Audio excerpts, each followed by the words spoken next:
Assalamualaikum warahmatullahi wabarakatuh. Hai konco dawet, kita ketemu lagi di Cendol Dawet. Rapati legi, rapati pahit, sedengan menyegarkan.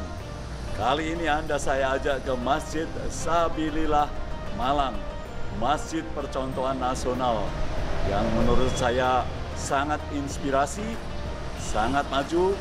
Perlu kita lihat bagaimana masjid ini dikelola dengan sangat bagus. Mari kita masuk ke dalam, kita lihat masjidnya, dan kita wawancara dengan para pengurusnya.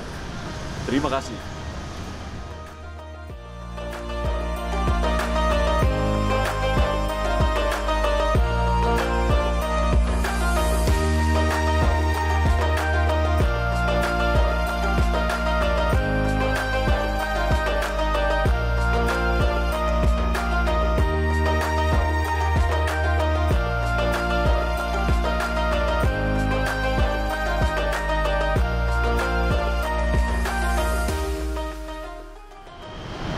Nah, konco dawet, saya sekarang sudah berada di dalam Masjid Sabilillah. Dan masjid ini ada ceritanya, ada dimensinya. Misalnya pilar-pilar, ada 9 dan sebagainya. Nanti akan ada diceritakan oleh Ustadz kita, ya, Ustadz Ahmad Farhan. Beliau ini sarjana teknik, lulusan dari Unibro, ya. Tapi sekarang menjadi Ustadz di Masjid Sabilillah ini. Ustadz, Assalamualaikum. Apa kabar Ustadz? Alhamdulillah sehat selalu. Alhamdulillah, kita sekarang sudah berada di Masjid Sabilillah yang dikatakan orang sebagai Masjid Percontohan Nasional. Apa hebatnya masjid ini, Ustadz? Terima kasih. Jadi berawal dari masjid ini adalah masjid monumen. Dikatakan monumen karena penggagas, panitia pendiri, panitia untuk melaksanakan pembangunan adalah mantan pejuang anggota Laskar Sabilillah. Nah, sehingga pada saat diberikan sebuah penghargaan kepada para pahlawan ini, para Laskar berkeinginan ada monumen yang bermanfaat untuk umat.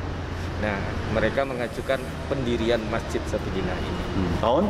Itu 1964. Oh, wow. Nah, mulai didirikan itu tahun 1974 dan berdiri itu 1980. Oh, iya. Jadi itu, nah, mengingat karena masjid monumen sehingga dimensi yang ada di Masjid Sabilillah penuh makna. Jadi tidak hanya sekedar bangunan, tidak hanya sekedar artistiknya saja, tidak. Contohnya? Diawali dari dimensi pilar. Nah, jumlah pilar ini ada 9. Ini jadi Soko Guru mewakili Wali Songo. Oh iya. Nah, jadi agama di Indonesia itu diawali dari penyebaran. Dimensi yang atas kubah ini diameternya 20. 20. Nah, maknanya sifat wajib Allah. Wah, sifat wajib Allah. Jadi kita semua perjuangan itu karena Allah. Jadi bukan karena kita hanya berusaha. Ya. Ketinggian dari lantai sampai seling atap ini 8 meter, menunjukkan bulan Agustus. Oh. Nah, ini bulan kemerdekaan. Ya. Termasuk lampu yang ada di sekitar masjid ini jumlahnya 17. Itu yang ada di pilar-pilar itu jumlahnya 17, itu menunjukkan tanggal Kemerdekaan. Ya, kemerdekaan. Nah, lebar masjid ini 45. Oh, jadi dari teras ke teras itu 45, ya. Termasuk tinggi menara. Tinggi menara masjid nanti kita lihat itu 45, itu menunjukkan tahun. Ya. 1945. Nah, itu yang secara prinsip kita pegang. Dimensi lagi ada menara itu dimensinya segina, menunjukkan rukun iman. Jadi jumlahnya 6, terus nah, jarak antara pilar ini 5. Jadi rukun Islam. Wow. Jadi semua jarak-jarak itu dimensinya ada maknanya. Ya. Itu yang dilakukan di Masjid Sabilillah. Ya. Makanya dikatakan masjid monumen. Ya. Jadi tidak istilahnya tidak hanya sekedar bangun. Ya. Sekarang kegiatannya. Secara keseluruhan di Sabilillah ini prinsip dibagi menjadi 3 bidang: keagamaan, pendidikan, sosial kemasyarakatan. Kita berdiri di bidang keagamaan ini. Nah, di keagamaan mulai dari majelis taklim, pemberdayaan jamaah, itu yang sifatnya nanti menjadi pemberdayaan keluarga, terus majelis untuk manasik haji, digunakan juga untuk pernikahan. Jadi kita melakukan seperti itu. Nah, pengajian rutin jelas setiap ba'da maghrib sampai isya. Nah, ini menjelang Ramadan juga gitu. Kita ada beberapa majelis taklim mulai dari subuh menjelang berbuka sampai nanti qiyamul lail tanggal 15 Ramadan. Seperti itu. Itu untuk yang keagamaan. Jadinya seperti itu. Nah, sekarang sehabis keagamaan kita bergeser kepada pendidikan. Pendidikannya Sabilillah ini sangat maju. Ya, banyak orang-orang top di Malang yang mempercayakan putra-putrinya dididik oleh di sekolahan Sabilillah ini. Ada SD, TK, SD, SMP, SMA, plus boarding school, pondok pesantren. Boarding school, pondok pesantren. Nah, kita menuju ke sekolahannya.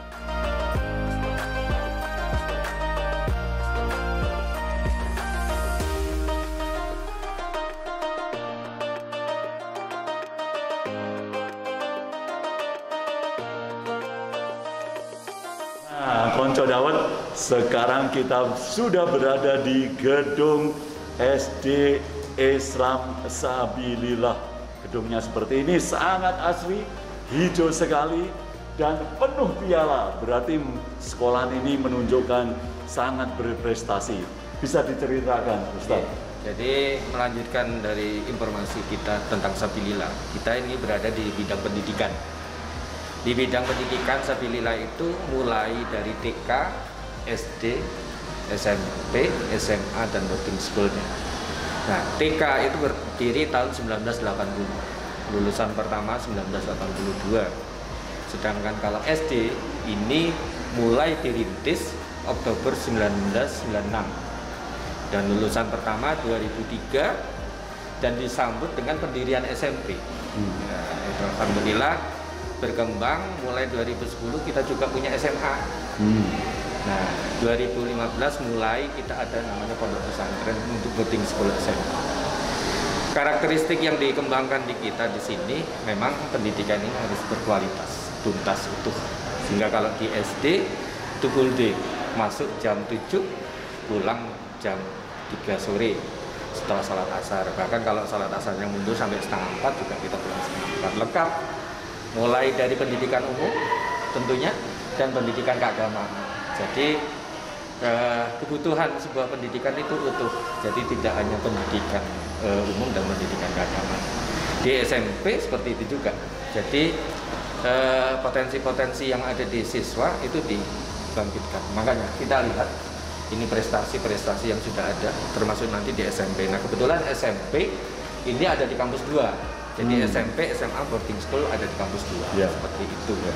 Alhamdulillah ini. Dan sekarang kita ada yang namanya mengembangkan cloning management.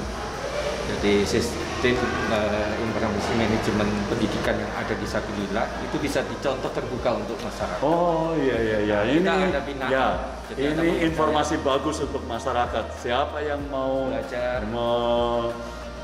niru, melakukan ATM, ya silahkan. Silahkan. Jadi kita ada yang sudah sukses itu 46 binaan lembaga-lembaga pendidikan. Sudah ada 46.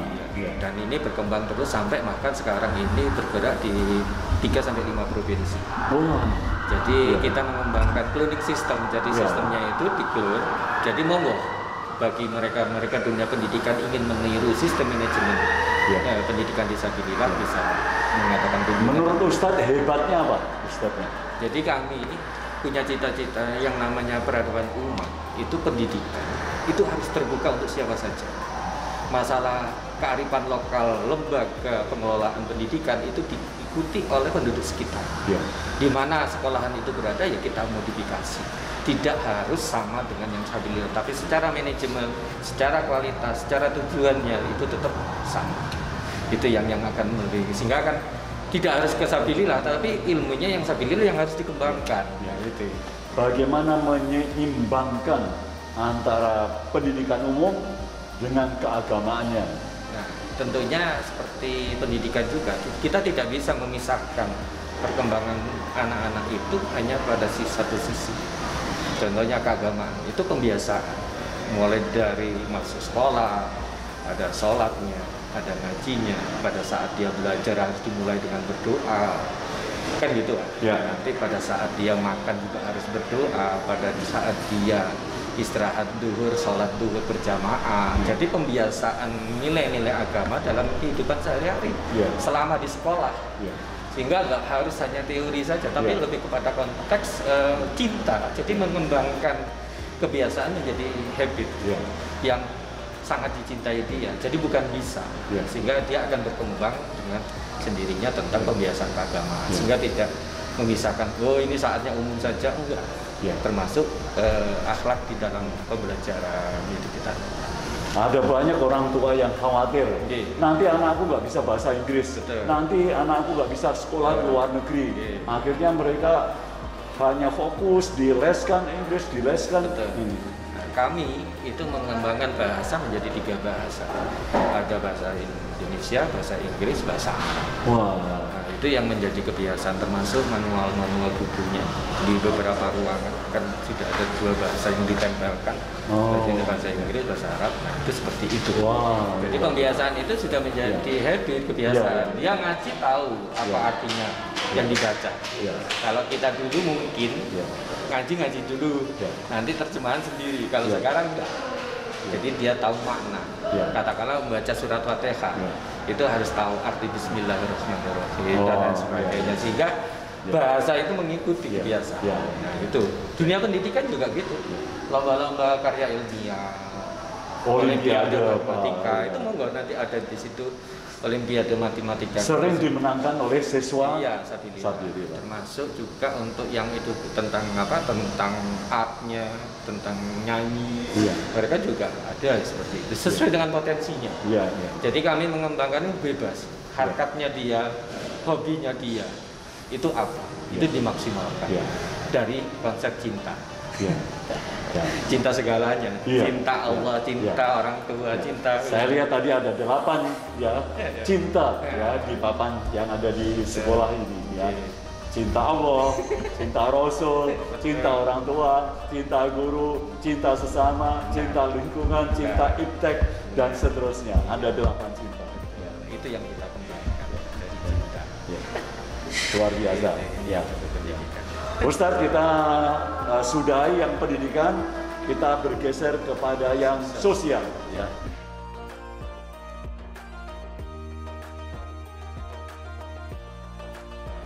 Tahun 94 kita membangun kios, sampai 2006 itu kita masih punya kios. Nah, kios ini mungkin secara manfaat mungkin karena dengan basic yang berbeda itu kurang hidup. Akhirnya kami coba dengan minimarket. Nah, minimarket ini konsepnya mulai tahun 2018 kita bekerja sama dengan Badan Wakaf Jawa Timur.